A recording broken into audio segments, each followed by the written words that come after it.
We'll have more from that testimony in just a moment, but we do want to take you to Pittsburgh now. Donald Trump speaking to the Shale Insight Conference, an event that supports the oil and natural gas industry. He is discussing the goings-on in Charlotte over the last 48 hours. To threaten the public safety and peace of others.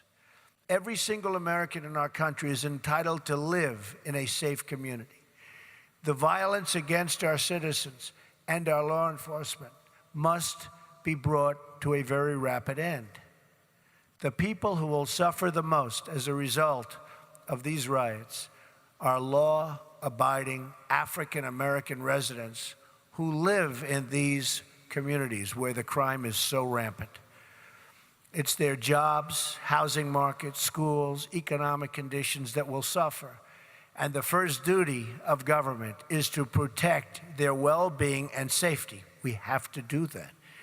There is no compassion in tolerating lawless conduct. Crime and violence is an attack on the poor and will never be accepted in a Trump administration. Never, ever. Our job, thank you.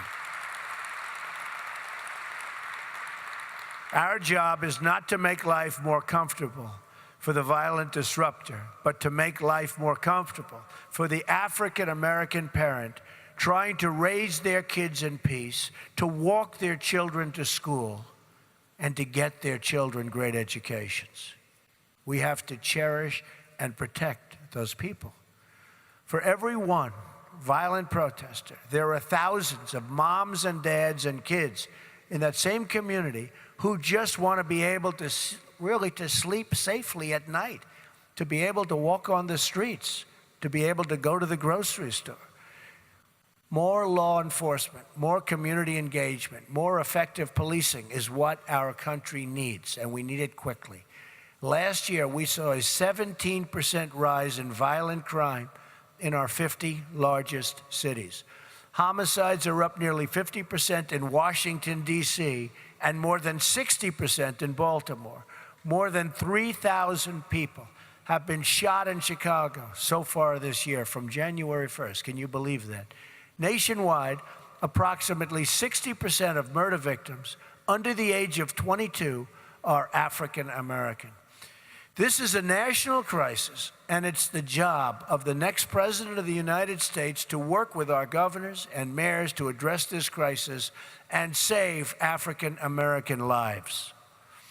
Look at the example that we had in New York of Mayor Rudy Giuliani, who's been a tremendous person for me, a friend of mine for a long time, and a big endorser, big endorser. The policies he put into place ultimately brought down crime by 76% and murder in New York by 84%. Think of how many families these policies saved from the worst heartache imaginable. We need a national anti-crime agenda to make our cities safe again. We have to make our cities safe again. We will appoint the best prosecutors, investigators, and federal law enforcement officers in the country to dismantle the international cartels, gangs, and criminal syndicates. And I will stop the drugs from flowing into our country and poisoning our youth and many other people.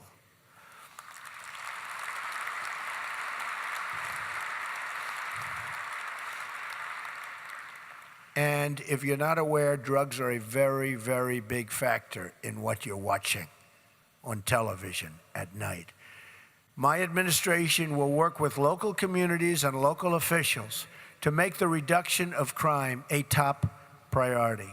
Safety is the foundation of the ladder to American success. A great education and a really good paying job. We've lost so many of our good jobs to other countries. We're going to be bringing them back right here to Pittsburgh, to Pennsylvania. We're going to be bringing them back to Ohio. We're going to be bringing them back all over the country. They're coming back. They're coming back. These trade deals and the people, I think we'll have to have Harold Hamm negotiate a couple of trade deals for us, folks. To have the best schools and the best jobs, you must have safe communities. That means we must recognize the contributions of our police, who come from all backgrounds and all walks of life, and who often thanklessly risk their own lives to protect innocent people, many of whom they've never met. We all remember earlier this year when officers in Dallas, hunted down for execution, continued protecting the public until their last moments on earth. They were killed. Every day, police officers risk their lives for really complete strangers, and in every year, many of them will go out on calls and never return. It's tough being a police officer, and it's hard now even recruiting police officers. It's a tremendous problem.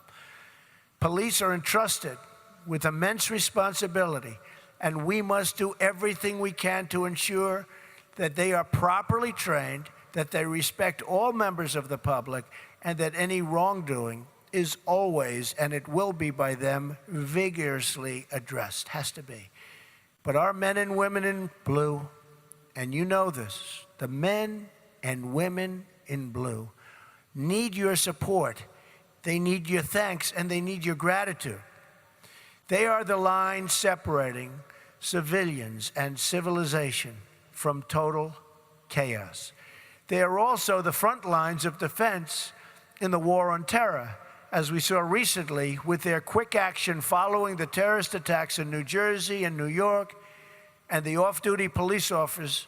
I mean, you saw the heroics of the off-duty police officers in Minnesota. An amazing job they did, catching this horrible person so quickly. How do you do that? They figured it out. And within a short period of time, they were able to capture him. I mean, who could do that? That's tougher than finding oil, I will tell you, right? In addition to providing safety, we must provide economic opportunity, and that begins with school choice and leads to a secure job with a rising income. This brings us to the subject of energy.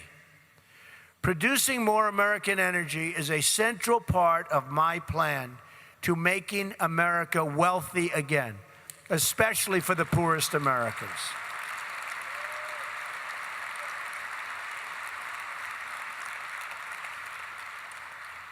I knew I'd have to make that statement in order to get you guys a little bit enlivened.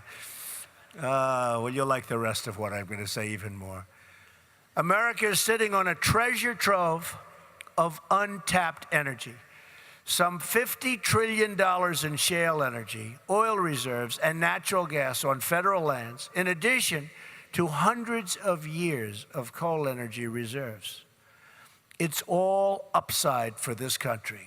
More jobs, more revenues, more wealth, higher wages, and lower energy prices. I'm going to lift the restrictions on American energy and allow this wealth to pour into our communities, including right here in the state of Pennsylvania that we love.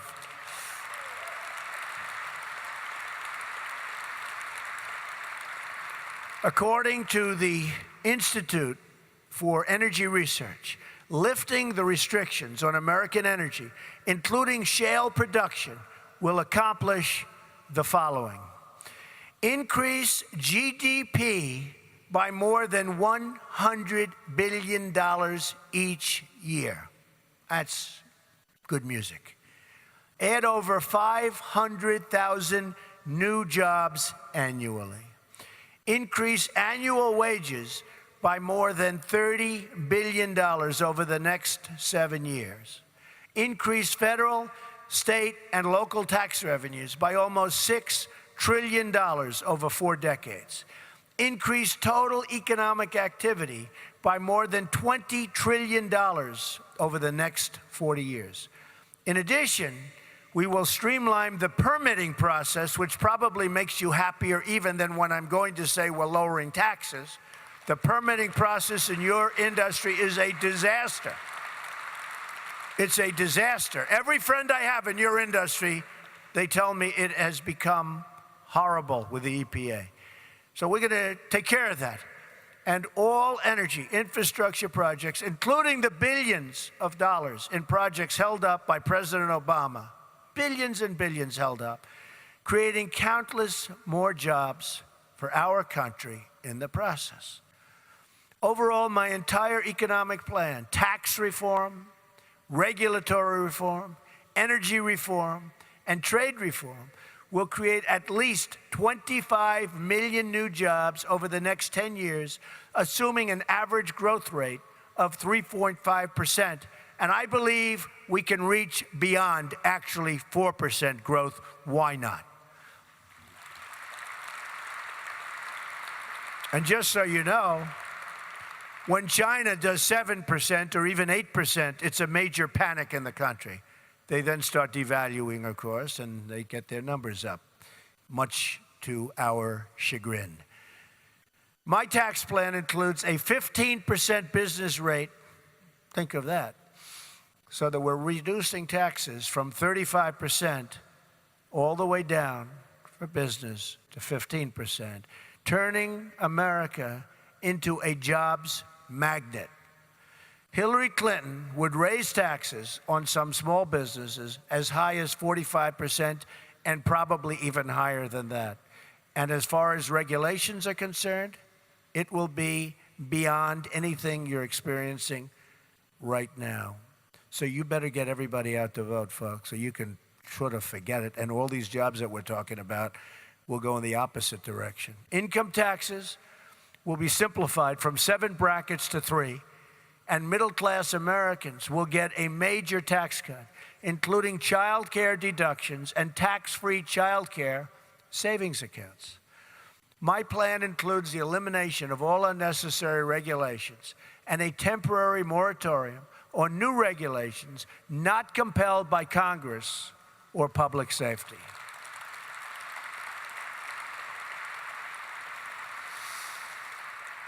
Overregulation is costing our economy $2 trillion a year. And I think probably no other business has been more affected than your business by overregulation. And one of the things I've seen, despite this massive tax cut, the biggest since Ronald Reagan and maybe beyond that, from 35 to 15, people are more excited when I talk about the fact that we're going to be cutting massively regulations. We need regulations for safety and environment, but regulations are becoming a major industry right now, and we're going to make it a much smaller industry, maybe a minor industry. Your regulations are going to be cut back to a point that you'll be able to have your businesses, grow your businesses, and start new businesses. And you'll never be able to do that with what has taken place over the last 8 years. And I just think it's a very important thing. And what has really impressed me is people in business have actually felt more strongly about that even than the tax cut itself. So I understand that very well. On energy, my economic plan unlocks our shale oil and gas and the energy technologies of both today and tomorrow. Finally, my plan includes a renegotiation of America's trade deals and an enforcement of trade rules to increase jobs and wealth inside the United States. We have people right in this room that could do so well for us. We have negotiators of our trade deals who are political hacks, who are people that don't know the first thing about negotiation. Of course, you could just look at the Iran deal and you understand that. The deal that was made recently with Iran, what a deal that is. I mean, we have half of this room could have negotiated a deal 10 times better, and a lot of the people in the room just wouldn't have made the deal, and that would have been a lot better.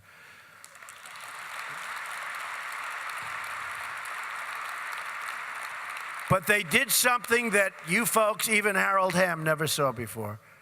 We thought it was $400 million in cash. Cash, not like a check. $400 million in cash. It was $1.7 billion in cash. And even you've never seen 1.7 in cash, right? We're talking about cash, Harold. Man, they had to take airplane, like this airplane. I don't even see how an airplane, even a big one, is big enough for that.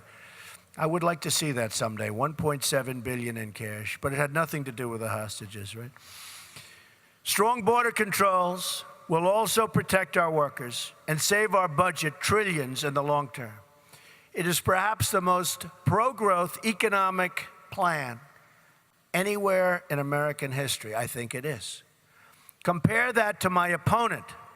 She plans a $1.3 trillion tax hike, massive new regulations, and some of your industries sitting right in this room are out of business, the offshoring of American jobs, and the aggressive restriction of American energy production. Her plan will help only her wealthy donors and global special interests who benefit from the rigged system. And we are in a rigged system. Hillary Clinton wants to put the coal miners out of work, ban hydraulic fracking in almost all places, and extensively restrict and ban energy production on public lands and in most offshore areas. That's what she said. Remember, she said, we're going to put the miners out of work? This will produce devastation for states like Pennsylvania, Ohio, West Virginia, and so many others, where shale oil and shale energy and coal production are critical parts of the economy. And I go to the coal areas, and it's like devastation. And these are amazing people, unbelievable people. Her plan hurts states like Colorado, Florida, Virginia, North Carolina, and anywhere with access to either onshore or offshore energy resources. She also supports blocking the energy infrastructure that's needed to move our energy resources to the marketplace. According to the Wall Street Journal, overall, more than a dozen fossil fuel projects worth about $33 billion have been either rejected by regulators or withdrawn by developers since 2012 only, with billions more tied up in projects still in regulatory limbo. They won't happen either. Now, if I'm president, they'll happen quickly. I can tell you that. Happen very quickly. You'd be amazed how quickly they'll happen.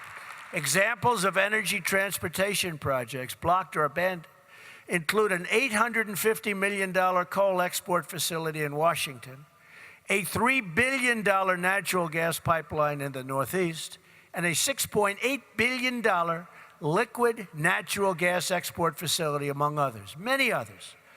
Billions of dollars in private infrastructure investment have been lost to the Obama-Clinton restriction agenda, and many, many billions more to follow.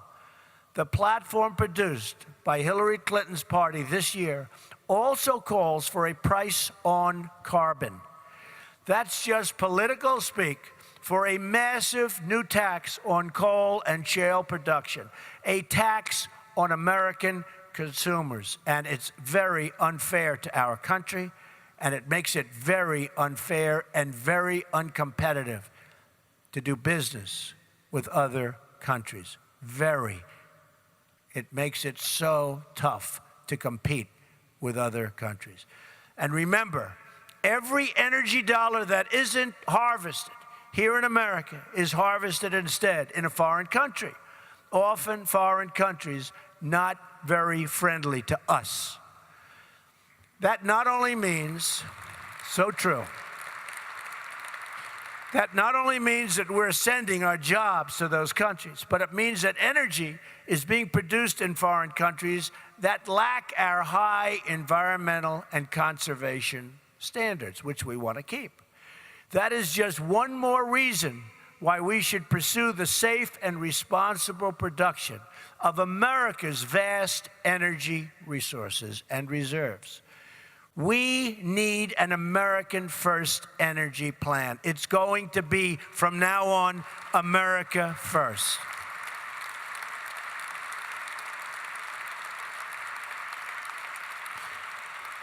This means opening federal lands for oil and gas production, opening offshore areas, and revoking policies that are imposing unnecessary restrictions on innovative new exploration technologies. The development of the Marcellus and Utica shale, and I know so well, I'm up in New York State. What a shame, what a shame. We'll fund it, what, you understand, there's probably one guy from New York over there, he's been trying to get at that stuff for about 20 years, and now his clap, he's barely making it. Who's the poor guy that just clapped? You just stand up, come on, give him a hand. Give him a hand. He's exhausted, but he's still there, right? Will fundamentally change the economic landscape of this region and our country, bringing extraordinary new prosperity to millions, more jobs, higher wages, a larger tax base, and dollars flowing into our country for a change instead of out of our country, which is typical. Hillary Clinton's war on energy will cost our economy $5 trillion at least. She's not only declared war on the miners, but on all oil and natural gas production. It's war, which supports 10 million jobs in the United States. And you people know it's war. It's going to be worse under her than it's been under President Obama. Access to low-cost liquid natural gas also supports the American chemical industry, which supports 40,000 jobs in the state of Pennsylvania. We have just begun as a nation to recognize our economic advantage that is made possible by shale energy. The shale energy revolution will unleash massive wealth for American workers and their families. At the same time, this energy revolution will produce new demand for American steel. And that means the steel workers will benefit. And the steel workers today are having a very, very hard time. That business is going down on a yearly basis. We are going to benefit the steel workers and the steel business. But federal restrictions remain a major impediment to both shale production specifically and energy production in general. Currently, less than 10% of the federally managed surface and mineral estates are leased for oil and gas development. Almost 90% of our nation's offshore acreage is off limits to energy production. In many cases, there's absolutely no reason for that. Our energy policy will make full use of our domestic energy sources, including traditional and renewable energy sources. We want everything. That means we will end the war on coal and the war on our miners. I will rescind. Again, this is Donald Trump speaking to the Shale Insight Conference in Pittsburgh, PA. He has laid out a number of proposals, including what additional police training might look like at a national level under a Trump administration, as well as speaking to energy concerns of those in attendance. And we'll keep an eye on his remarks, and if any news is made from them, of course, we'll have that for you here live on CBSN.